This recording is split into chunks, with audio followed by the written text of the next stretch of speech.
자, 오늘은 내가 온 것은 이런 제목입니다. 지난 주일이 성탄 주일이었기 때문에 거기에 관련해서 말씀을 전했죠. 자, 한번 따라서 합시다. 내가 온 것은 다시 한번 내가 온 것은 첫 번째 저를 따라서 합시다. 죄인을 불러 회개시키러 오셨다. 죄인을 불러 회개시키러 오셨다. 둘째, 잃어버린 자를 찾아 구원하러 오셨다. 잃어버린 자를 찾아 구원하러 오셨다. 생명과 풍성한 삶을 주시기 위해서 오셨다. 생명과 풍성한 삶을 주시기 위해서 오셨다. 중요한 요점은 뭐냐면요, 예수님께서 직접 하신 말씀이에요. 그러니까 내가 온 것은 이 두 번째, 세 번째로는 아예 예수님께서 그렇게 표현을 했습니다. 내가 온 것은 양으로 생명을 얻게 하고 더 풍성히 얻게 하는 것이라. 우리가 이미 전에 성탄절 되기 전에 세 주에 걸쳐서 말씀을 드렸지만, 특별히 이 말씀은 예수님이 직접 내가 온 것은 이렇게 말씀했기 때문에 이 말씀이 또 특별히 의미가 있다, 그렇게 생각을 합니다. 그래서 누가복음 첫 번째 죄인을 불러 회개시키러 왔다라고 하는 이야기에도 이 말씀에도 스토리가 있다고 말씀드렸어요. 누구 스토리죠? 레위라고 하는 사람의 이야기입니다. 그래서 레위가 잔치를 벌였는데 예수님이 오셨는데 세리와 죄인들과 함께 먹고 마시니까 왜 이런 죄인들과 먹고 마시냐? 예수님께서 말씀하시기를 건강한 자에게는 의사가 쓸데없고 병든 자라에게야 쓸데가 있나니 내가 의인을 부르러 온 것이 아니요 죄인을 부르러 왔다. 스토리가 있다는 말씀이죠. 두 번째로 잃어버린 자를 찾아 구원하러 오셨다라고 되어 있는데, 여기에 나오는 스토리의 주인공은 누구죠? 물론 예수님이 주인공이지만 누구죠? 어떻게 지난 주일날 설교 듣고 나서 나오면서 다 잊어버리나 봐. 교회다 두고 나오는가 봐. 삭개오 이야기입니다. 삭개오. 그래서 세리장이 부자, 키가 작은 사람, 나무에 올라갔는데 삭개오야 내려오라고 말씀하시죠. 사람들이 다 수근수근하지만 삭개오는 너무너무 기뻐하는 거죠. 그래서 삭개오가 예수님에게 어떤 말을 하죠? 내 소유 절반을 가난한 사람들에게, 속여 빼앗은 것이 있으면 몇 배? 4배를 갚겠다. 야, 이게 사실 정말 보통 일이 아닙니다.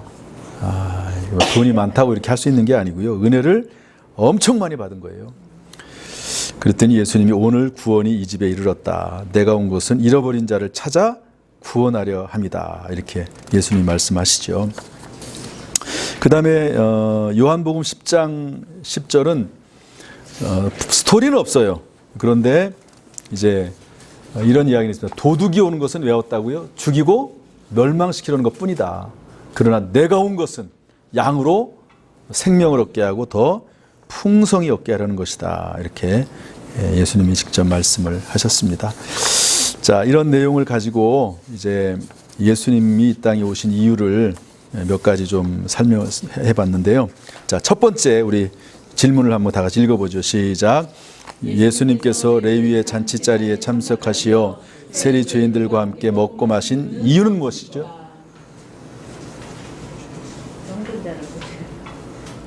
죄인을 불러 회개시키기. 예, 맞습니다.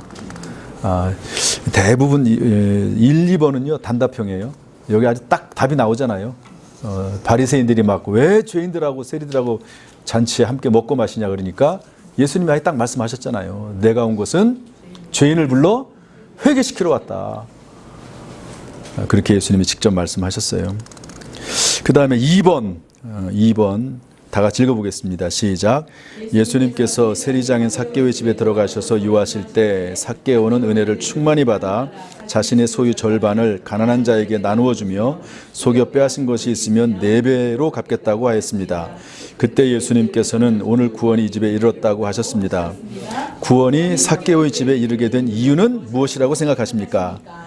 이렇게 생각하십니까? 라고 나오는 거는 아주 성경의 단답형으로 딱 나와 있는 건 아니에요. 약간의 해석이 필요한 이제 그런 내용인데, 왜일까요? 삭개오의 집에 이르게 된 이유는 1번 재산을 다 팔아서 가난한 반절을 가난한 사람에게 준다고 했기 때문에. 2번 거기다 더해서 토색한 것, 속여 빼앗은 것이 있으면 4배나 갚겠다고 했기 때문에. 그래서 그럴까요? 아니요. 그럼 뭐죠? 회계 합산을 회계에 합당한 열매를 맺었기 때문에. 그리고 또 어떤 말씀이 있냐면 행함이 없는 믿음은 죽은 믿음이라고 했거든요. 그래서 여기 지금 성경 구절에 다 있는 말씀입니다. 제가 참고로 드린 말씀이고, 그래서 이게 뭐냐면요, 믿음이 증명됐기 때문에 그래요. 여러분, 구원은 어떻게 이루어지게 되는 거죠? 오직 믿음으로 구원을 받잖아요. 그러니까 재산을 반절을 팔아가지고 가난한 사람들에게 나눠줬다고 해서 구원받는 게 아니거든요. 그것을 통해서 믿음이 증명된 겁니다. 증명. 이 삭개오의 믿음이 증명된 것이죠. 그러니까 누구나 다 이렇게 할 수는 없어요. 삭개오에게 있어서 가장 중요한 믿음의 표현은 자기가 가지고 있는 재산을 드린 거였습니다. 엄청난 믿음의 표현이죠. 그렇지 않아요? 그러니까 믿음이 증명되었기 때문에 그렇다고 볼 수가 있습니다. 참조 성경 구절을 이야기하고 있고요. 자, 세 번째 질문 다 같이 읽어보겠습니다. 시작. 예수님은 우리에게 생명과 풍성을 주시기 위해서 오셨습니다. 생명은 예수 그리스도를 믿음으로 이미 우리에게 주어졌습니다. 그런데 혹시 아직 자신에게 풍성한 삶이 주어지지 않았다고 느껴진다면 그 이유는 무엇이라고 생각하십니까? 자신의 삶이 풍성하다고 생각하다면 그 이유는 무엇입니까? 이건 조금 어렵죠. 자, 아무튼 생명은, 구원은 1초면 돼요. 오카노 목사님 말씀하신 것처럼 예수를 영접하겠다고 내 마음속에 예수를 영접하고 예수를 나의 구주와 주님으로 영접을 하면 구원은 받습니다. 물론 하나님께서는 오래전부터, 창세전부터 선택하시고 예정하시고 하나님의 섭리 가운데 우리를 이끌어 오셨지만 어느 순간 전도자를 만나게 하시고 교회 나오게 하시고 복음을 듣게 하시고 그래서 예수 믿게 하는 그 과정은 기를 수 있지만, 그러나 구원 얻는 그 순간은 순간적이고, 그리고 그것은 변함이 없습니다. 왜냐하면 거듭났다고 하는 것은요, 영적 생명이 거듭난 것이기 때문에 그것이 변할 수가 없거든요. 하나님께서 매를 대서라도 그 영혼을 구원하시죠. 우리 로마서에서 뭐라고 되어 있습니까? 하나님께서 미리 아신 자들을 예정하시고 미리 정하시고 미리 정하신 자들을 부르시고 부르신 자들을 의롭다 하시고 의롭다 하신 자들 또한 영원롭게 하십니다. 이게 하나님의 의지거든요. 하나님의 주권입니다. 이렇게 해서 생명은 이미 우리에게 주어졌다고 볼 수가 있는데, 풍성한 삶이 주어지지 않는 이유가 도대체 뭘까? 왜 나는 하나님이 정말 모든 것을 다 가지고 계신 하나님께서 나에게 풍성한 삶을 주지 않는 것일까? 하나님에게 원인이 있는 것일까? 아니면 나에게 원한이 있는 것일까? 그 이유는 뭘까? 혹시 나에게 지금까지 살면서 내 삶 속에 풍성한 그런 삶의 모습이 있었다면 언제였을까? 하는 겁니다. 이게 상당히 중요한 질문이에요. 조금 어렵긴 하지만 아주 중요한 질문입니다. 뭘까요? 풍성을 누리지 못하는 이유는 맨 앞에 이제 공부 잘하는 분한테 물어봐야죠. 이제 이효주 집사님, 뭐 같으세요? 질문이 너무 어려워요. 답은 쉬운데 질문이 어렵죠. 저는 그러니까 풍성하다고 생각할 때도 있고 풍성하지도 않음을 느낄 때도 있거든요. 네. 그러니까 어느 한쪽으로 이렇게 풍성하다 다시 느낄 수 있으면 좋겠는데 네. 왔다 갔다 하는 것 같아요. 왔다 갔다 그럼 평생 그럴 거예요, 아마. 네, 그러죠. 어려워요. 뭐 나도 마찬가지죠. 근데 근본적으로 여기서 말하는 것은 물론 현재 내가 풍성한 삶이라고 느끼느냐 느끼지 않느냐의 부분도 서로 나눠볼 수가 있고, 또 하나는 이제 근본적으로 도대체 왜 풍성한 삶이 주어지지 않을까 하는 부분을 좀 한번 생각을 해보라는 거죠. 이건 아주 구원에 대한 원리와 또 풍성한 삶에 대한 원리가 근본적으로 다르기 때문에 그래요. 아주 근본적으로 다릅니다. 그러니까 예수 믿고 구원받는 원리, 성경에서 말하는 원리와 예수 믿은 다음에 풍성한 삶을 누리는 삶의 원리는 아주 근본적으로 달라요. 뭐 큰 그림에서는 뭐 똑같을 수도 있지만 근본적으로 다릅니다. 그래서 답을 한번 참조라고 되어 있으니까 이걸 한번 참조해야 되는 거죠. 우리 요한복음 13장 17절 한번 다 찾아보시죠. 요한복음 13장 17절.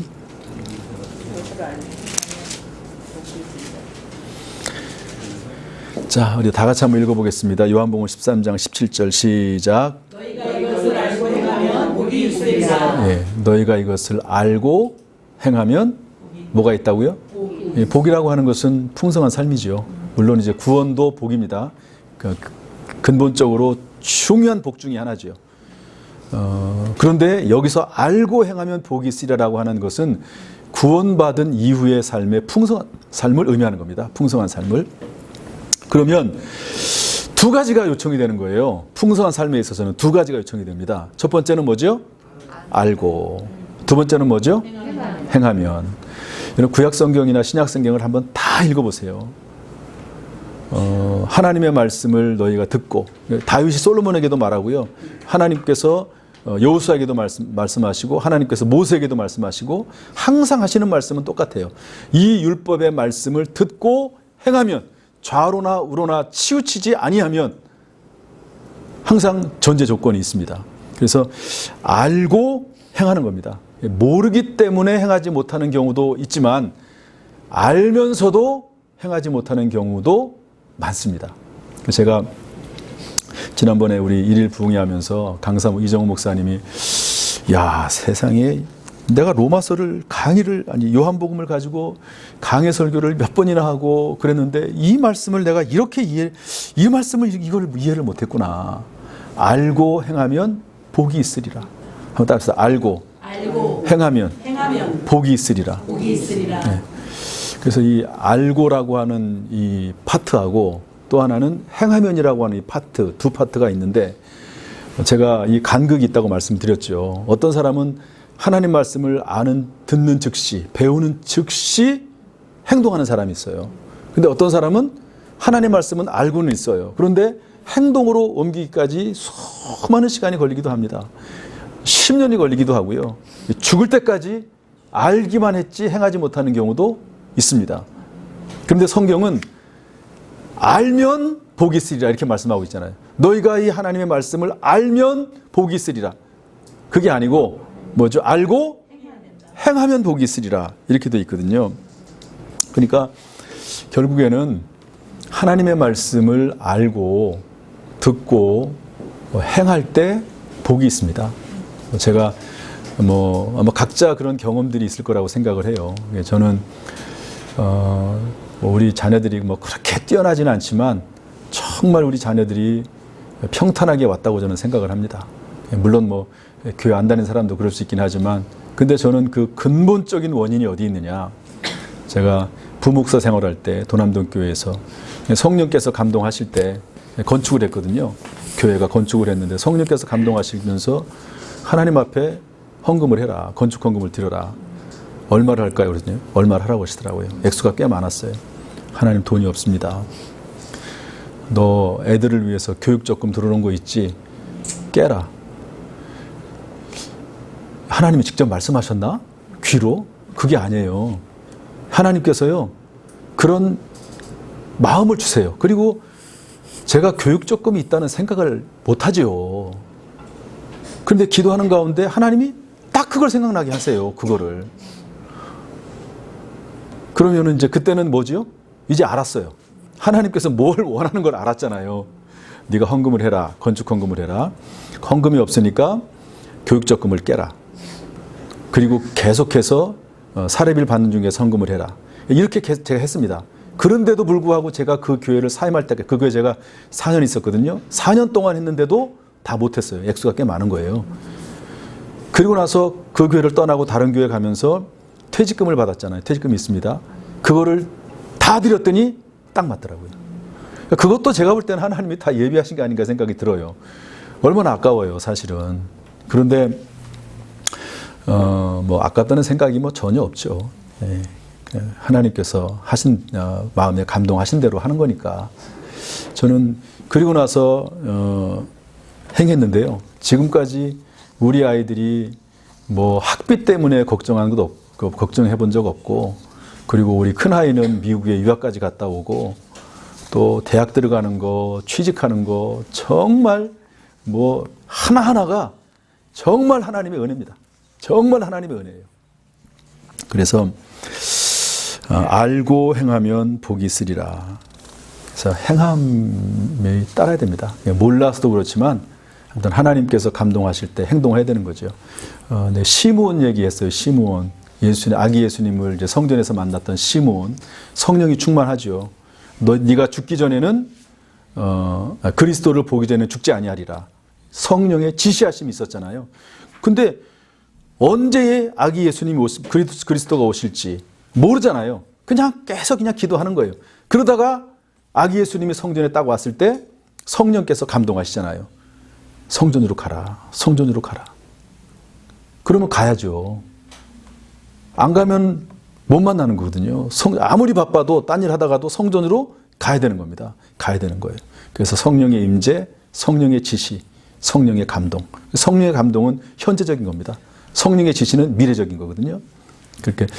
그래서 이렇게 하니까 아기 예수님을 만나고 이제 평안히 하나님께서 놓아주시는 것을 볼 수가 있습니다. 그래서 이 3번 질문은요, 아주 상당히 중요한 질문입니다. 그리고 중요한 대답이 될 수도 있고요. 그래서 이 간극을 메우는 방법이 뭐냐? 알고 행하면의 간극을 메우는 방법이 뭘까요? 성령 충만. 뭘까요? 말씀과 기도. 순종이에요, 순종. 순종입니다. 어쩔 수 없어요, 순종이요. 그런데 이제 순종을 하려고 하면 본인의 의지를 발휘해야 되고, 왜냐하면 예수 믿은 다음에 우리의 의지가 살아났거든요. 그러니까 자기의 의지를 발휘해야 됩니다. 어쩔 수 없이 의지를 발휘해서 순종해야 되고, 그런데 넘어지고 또 넘어지기 쉬워요. 다윗 같은 사람도 뭐 그런 엄청난 실수를 하는데요. 밧세바 또 우리야 이런 실수를 하는데요. 그러기 위해서는 은혜를 구하는 거예요. 은혜를. 그래서 은혜인 겁니다. 그래서 하나님께 새 마음과 새 영을 믿음을 부어달라고 하나님의 은혜를 구하는 거죠.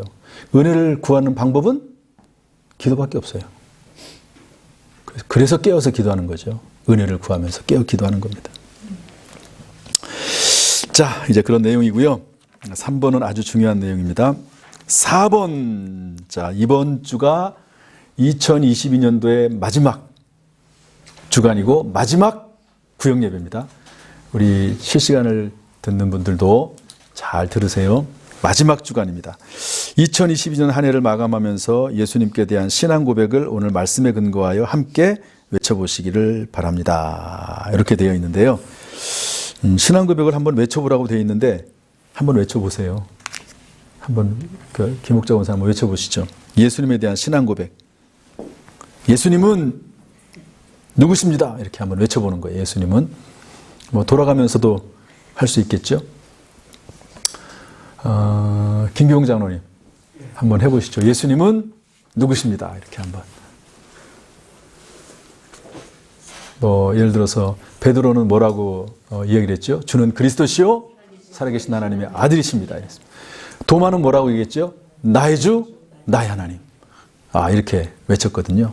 그러니까 오늘 말씀에 근거해서 해보라는 거예요. 근데 사실 이 문제는 뭐냐면 오늘 말씀에 근거해서 해보라는 거죠. 그러면 뭐라고 해야 될까요? 오늘 말씀에 근거해서면 하나님, 제가 죄인인데 저를 불러서 회개하게 하시니 감사합니다. 주님은 나를 회개케 하신 분이십니다.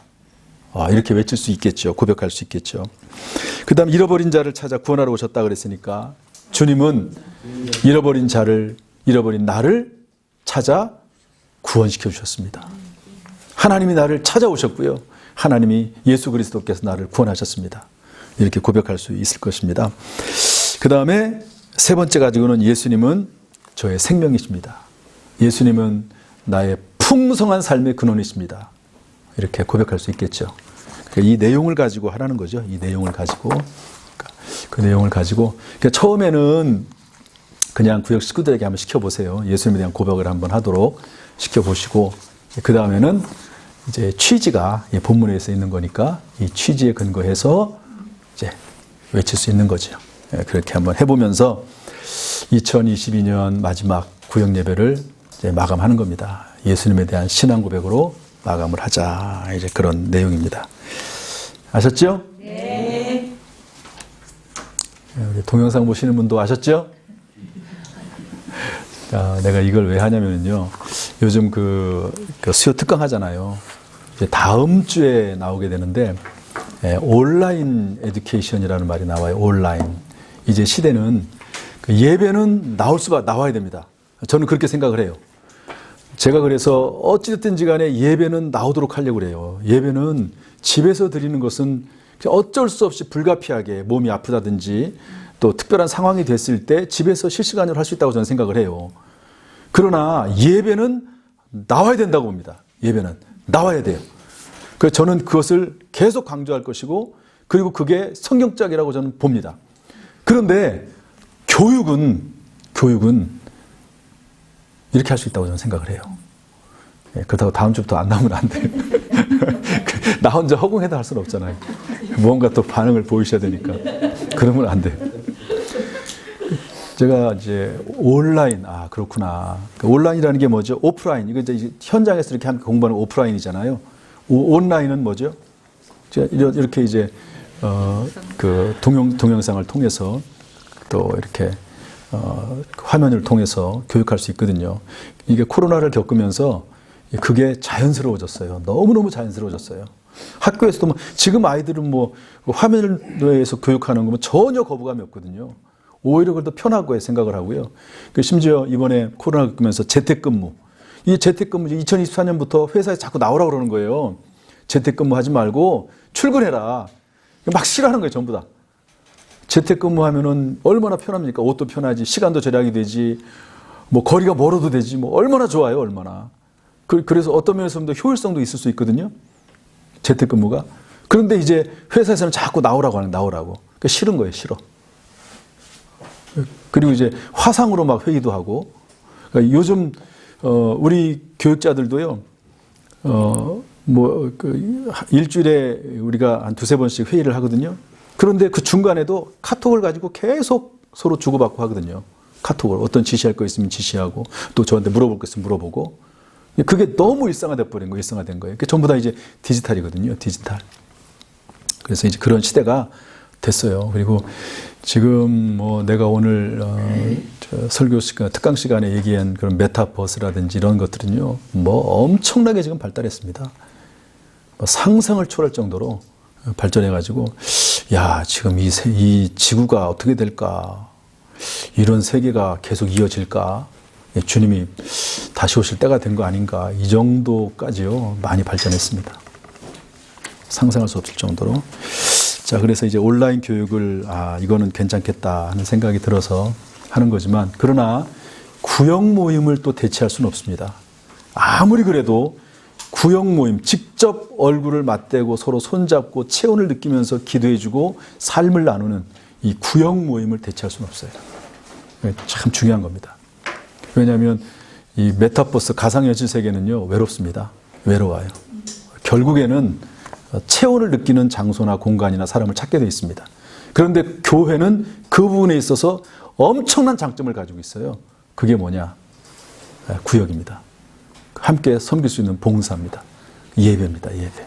예배는 나와야 돼요. 저는 타협하지 않습니다. 예배는. 특별한 경우에 부득이하게 멀리 가 있다거나 그러면 몰라도 아프다거나 그렇지 않으면 저는 와야 된다고 봐요. 집에서 드리는 예배는 그거는 제가 판단하기에 하나님이 기뻐하시는 예배는 아닙니다.